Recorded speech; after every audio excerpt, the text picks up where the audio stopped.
Yeah, PASW staff, clients, and friends joining us. Welcome to a Tuesday class. Yeah, I said Tuesday. It's Film Scoring Tuesday today because hope you had a great 3-day weekend for President's Day. I think there's a new president. Word on the street is so.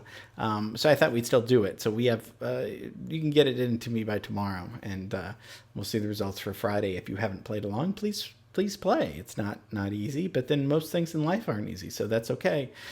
You look at the scene, I take out the music, and you decide on what fits best. Not what's my favorite Michael Jackson song. No more Michael Jackson. And no more songs with lyrics unless I say it's okay. This one's not going to work either. So I don't do that to be hard, but we got to be learning something each time. And just listening to your favorite song doesn't teach us anything. Just like I don't put my favorite song in here. And sometimes these classes, some of the subjects, I love all the things that we learn about, but I also have to vary it up and make sure that it's important to the curriculum and our learning. So, okay. Having said that, we're going to be looking at a really one of the most famous biblical movies ever made. John Pace's favorite film. I think so. That's what he told me. It's a film that I don't know if I've ever finished watching, but that doesn't mean it's not good. It's long, but it's epic and deserves to be a lot of great things about it. So we're going to take a look at it. And the movie I'm talking about is the 1956 film, The Ten Commandments.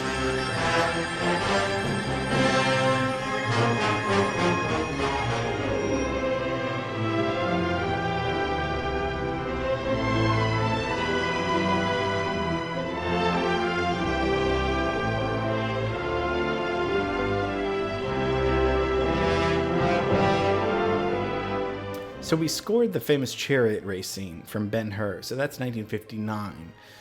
So if my math is right, this is first, actually. 56 is the first. And but both have Charlton Heston, as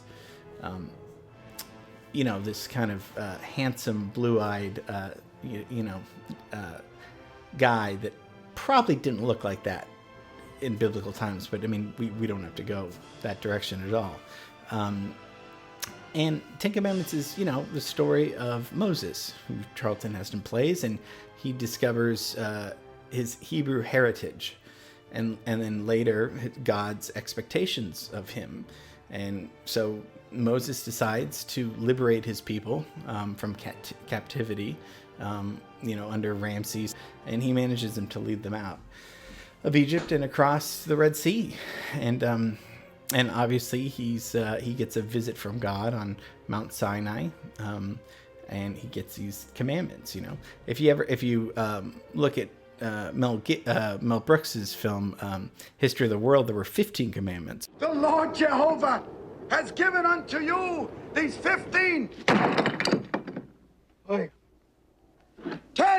10 commandments. But the film was huge. It garnered 7 Academy Awards: Best Motion Picture, Best Special Effects, Best Color Art Direction, Best Cinematography, Best Color Costume Design, Best Film Editing, Best Sound Editing. Really classic film. Amazing production. Let's leave Bullocks, Wiltshire, because that's what we did on Thursday. Let's go to, actually, they filmed it on location. Can you believe that? Maybe that's why it looks so good. But let's go to Egypt. Let's fly over there. We won't stay there too long, but for today, mostly they filmed it on location in Egypt, and then the scene we're going to look at, they did mostly at Paramount on Melrose. So we'll come back soon. Directed by Cecil B. DeMille, one of the most famous directors that ever lived. Really important with creating some of the early films, the silent films and the early talkies. So by this time, this was like his last huge accomplishment. He dies in a few years after this, but this was a huge undertaking. But successful. $13 million budget, makes $122 million. That's in the 50s. So, okay, so we're in Egypt, 1956. What's going on? Obviously, there's still this kind of innocent the rise of teenage innocence is kind of, with the cars and rock and roll is still going on. We have Elvis with Heartbreak Hotel comes out in 1956. That enters the U.S. charts. Other musicals, Guys and Dolls is out in 1956. King and I. So Yul Brynner's in King and I and this movie. So he's busy for, in this year. You get the first hard disk from IBM. And it could hold 5 megabytes, which is interesting, so just about an MP3. So that's the first hard drive in 1956. And then the first black and white portable TV hits the market. So technology's kind of booming here. This is going to be, a lot of stuff's happening. There's always stuff happening, I guess, but just something to take a look at the time period of what's happening. Charlton Heston is Moses. We got Yul Brynner, Ann Baxter, the lovely Ann Baxter, Edward G. Robinson, I didn't say Gene. Yvonne DiCarlo, which is, hey now, so that's good. And the scene we're gonna be looking at is the very iconic scene where Moses parts the Red Sea. And looking at this recently again, I was pretty amazed, actually. It's a really good... It looks really... people must have thought that they really did this back in the day. It's impressive, the level, of what they pulled off. And I don't know anything about special effects or anything. I know you thought I did, but this was one of the most difficult special effects ever performed up until that time. And I get that. It took 6 months to do this, just to do this special effect. And it combined the scenes of the Red Sea in Egypt, the actual Red Sea, with scenes filmed at Paramount Studios in Hollywood, of a huge water tank.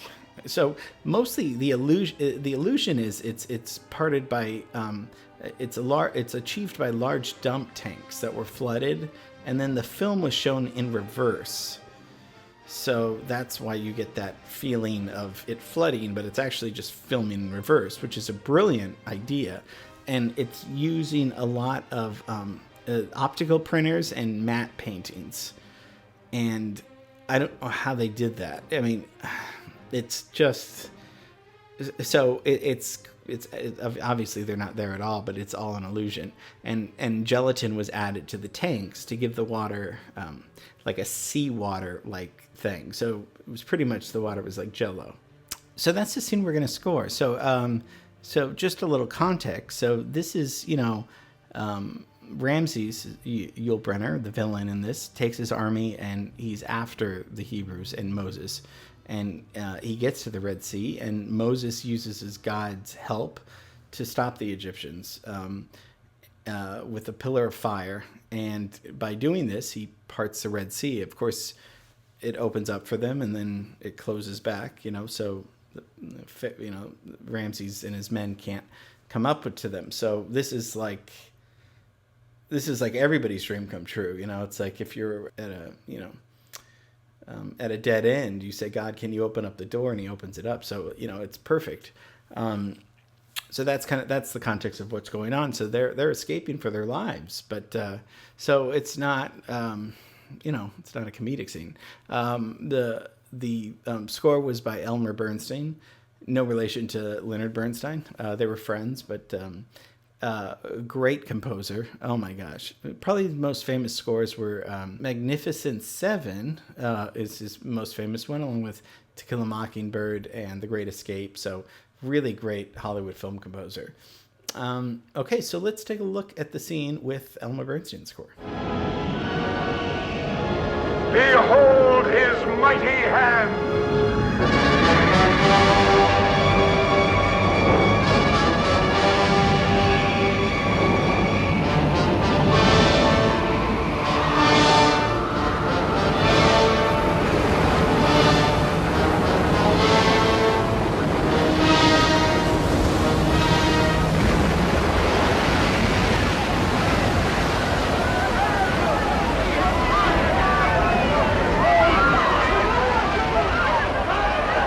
So amazing scene, right? It's terrifying, the scene. It's when you're playing with water and a sea that's as violent and eruptive like that, it's I mean, they could drown. I mean, and who's to say, who knows how long this is going to, who knows how long it's going to be parted? I mean, you don't want to be the last one, I'd be pushing my way toward the front, but that's just me. The score is great. It's very, it's Ben-Hur's kind of a different scene with the chariot race scene. That's like a race. Obviously, that's a dangerous race. This is just a little bit more epic and grand and mighty. So let's look at the scene without the music.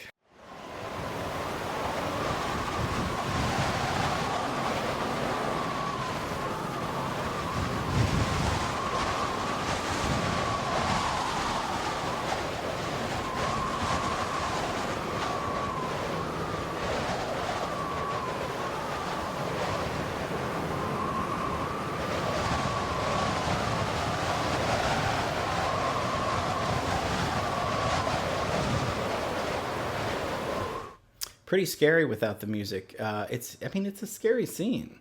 There's, again, we're scoring a movie where life or death could happen. So there's a lot of, this is like a really intense action, adventurous, mighty scene. So a pop song will not work. There will be no Michael Jackson songs will work. That stuff's great for performance showcase or whatever, but this needs to be a very intense, terrifying score. This isn't a small scene. This is an epic scene. This is people, hundreds of people. They could drown, and because it's Moses and God, it's this very. There's just a lot at stake here. So you're going to have to come up with a score that's going to be like that. So I don't, no songs, lyrics won't fit with this because we got to really capture the drama of the scene, the life or death thing. So you're going to be great. I'm always here for questions.